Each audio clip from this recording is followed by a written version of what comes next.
นำเสนอเมนูหมกหนูนำเนาะพี่น้องซิมเบอร์นี่หมกหนูใส่หัวซิกเซอร์ใส่สุกอย่างเนาะคำที่สองเพิ่นปันขนมกินได้ไหมอ้ายเอาให้ดำอันนี้กะขนมจีนขนมเวียดคิวๆมินเอาไปเลยก็กินหมดอ่ะก็ให้เขาไปนะ ทุบาลุงสบายดีเด้อปลาลูกว้ายมือทุนะโมตัสสะ ลูกมาเช้านี่นะ สบายดี หาโอเคไปดู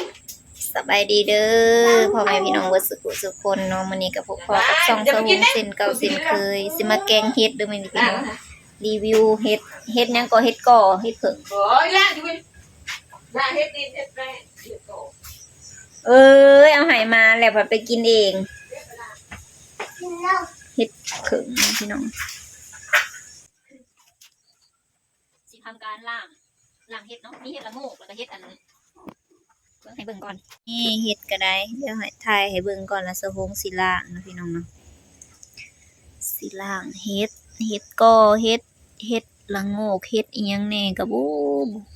หน่อยหนึ่งผู้ดีแกงมื้อแลงนี่แหละเนาะเฮ็ดอันเฮ็ดน้ำหมากเด้อนี่นะสีเหลืองๆนี่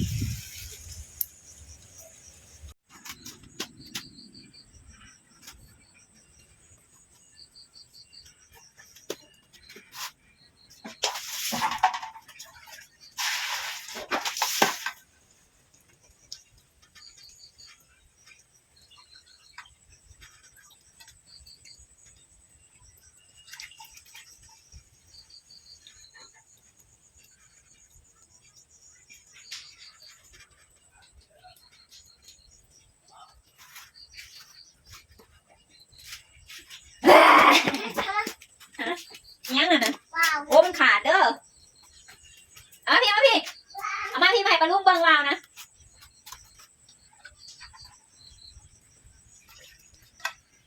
โด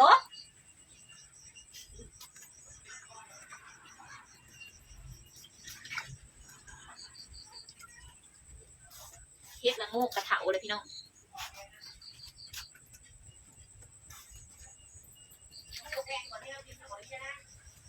เพื่อนสแกนดิบัวใส่กับสเปนเนี่ยมัน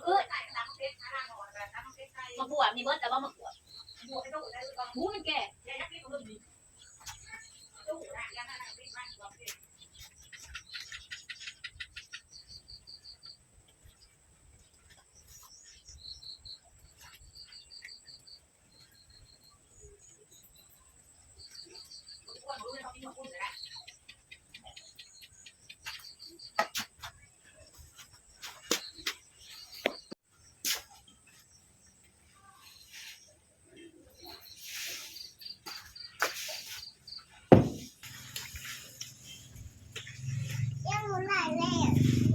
ฮะเอาไปแล่นอยู่เดินบุไซว่าวเจ้าขำและขำก็สิเป็นเอีย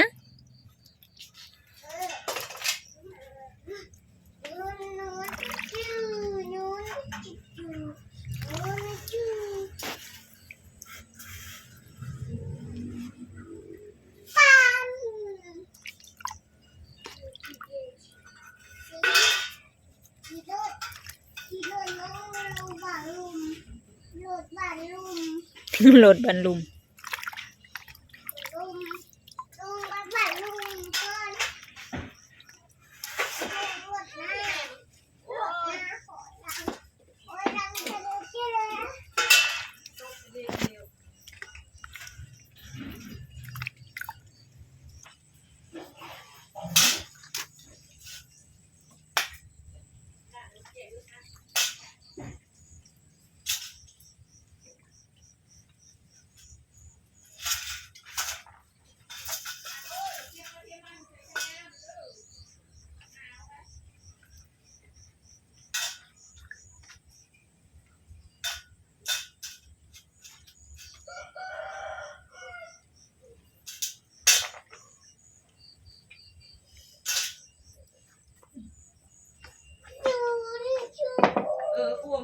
อน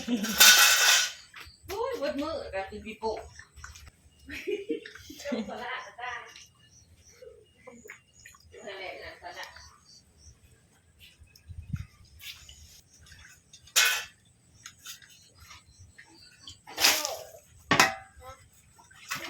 ไม่ต้องเจอปิดมาบ้างราคาเดี๋ยวถามกันบ้างบอกอีกเล่นนะเล่นนะ แม่นเหรอ บ่อนมันคาหัวมากลูก ผูกมันไปไล่ผูกสองตัว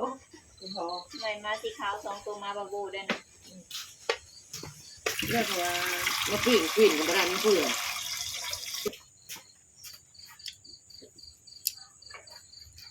เกลือจะเห็ดประเด็กมุกจะฟรี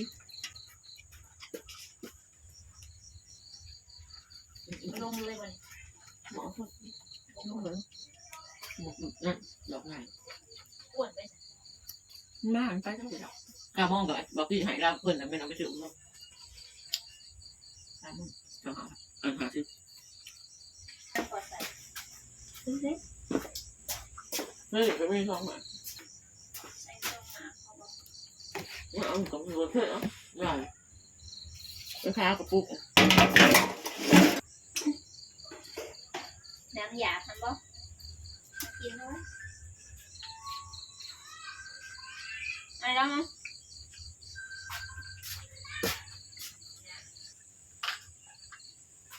พ่อก็ได้บอกมาดูเห็นพ่อมันเอ้ย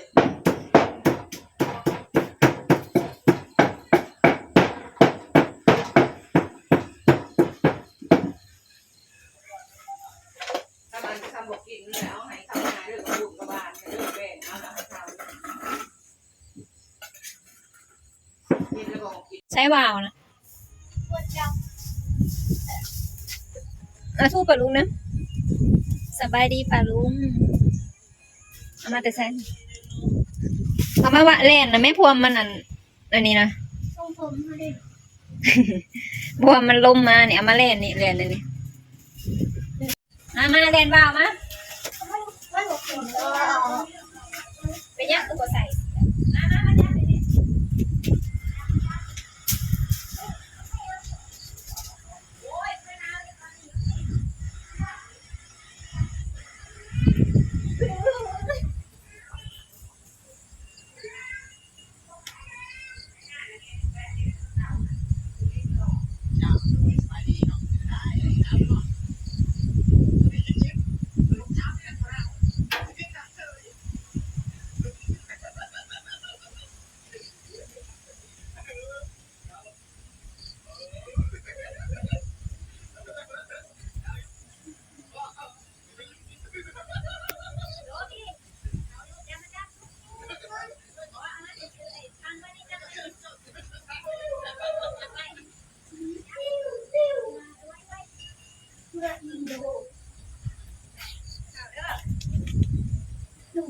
เลย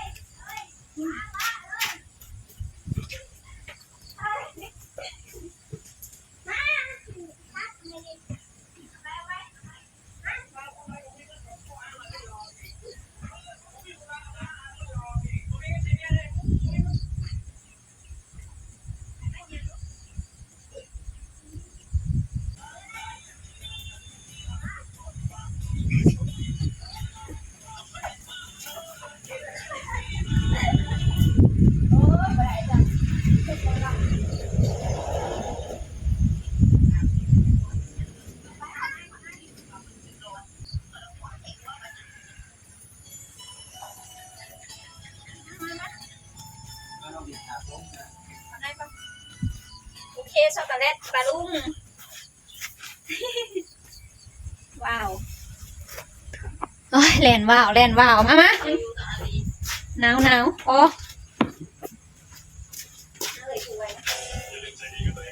ผูกไว้นี่เลยโอ้ยขึ้นแล้วนั่นเห็นป่ะลงไว้พวกกระเป๋าไม่ถึงข้างกระเป๋าหา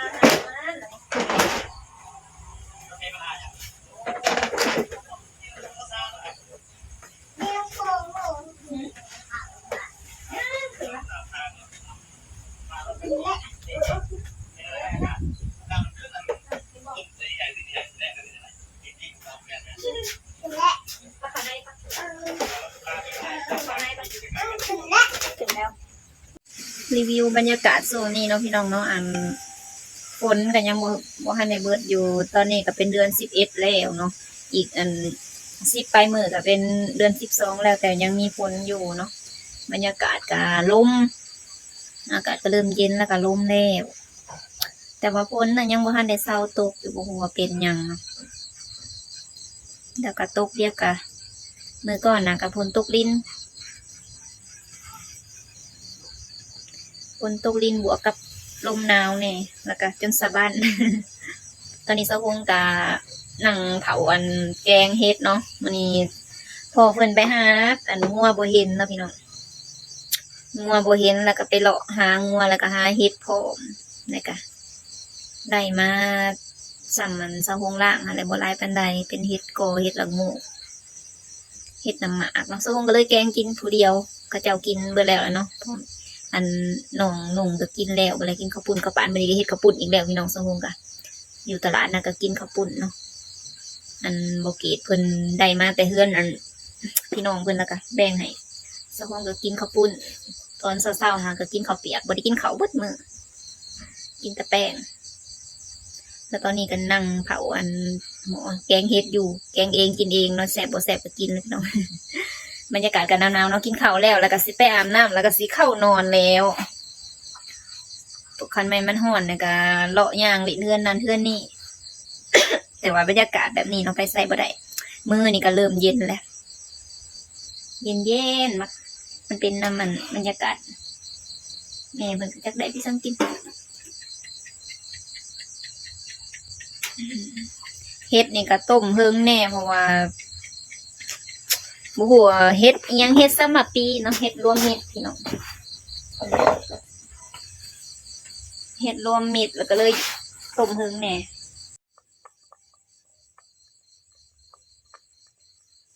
ตอนนี้ก็ฮอดขั้นตอนสุดท้ายแล้วใส่ผักอีตูเนาะสุกแล้วนะพี่น้องหลังจากต้มมา30เกือบ40นาทีเฮิงเติม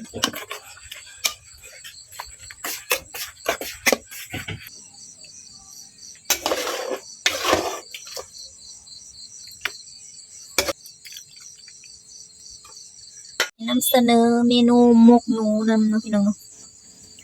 แต่ว่ากลิ่นมันสิแบบกลิ่นมันสีเขาเอิ้นอิหยังกลิ่นแห้งค่ะนะแบบกลิ่นข้าวกลิ่นนั้นของมันน่ะเหม็นสาบเนาะกลิ่นสาบของมันน่ะสิกลิ่นแห้งเติบอยู่เลยค่ะเดี๋ยวสิลองชิมดูนี่หมกหนูใส่หัวซิกเซอร์ใส่สุยางเนาะหัวซิงคอกซิงไข่กระเทียมแล้วก็มีมักเล่นน้ำแล้วพี่น้องมุกผักมุนแล้วก็มามุกใส่ผักใส่หญ้าแซ่บอยู่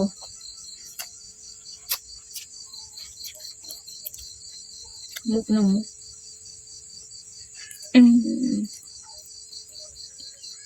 คำที่ 2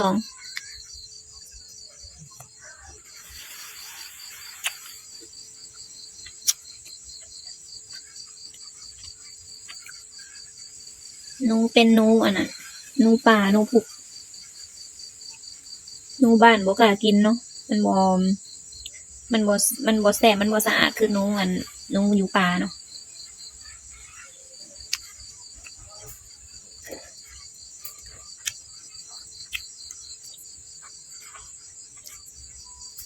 ชิมแกงเห็ดก่อนดอกตุ่มๆเลยยังห่อนตุ่ๆอยู่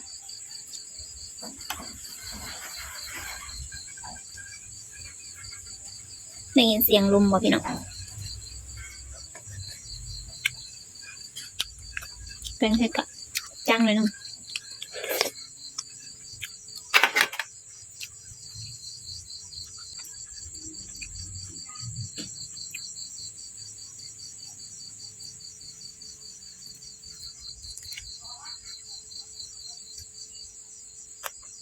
แหนมกระดูกมัน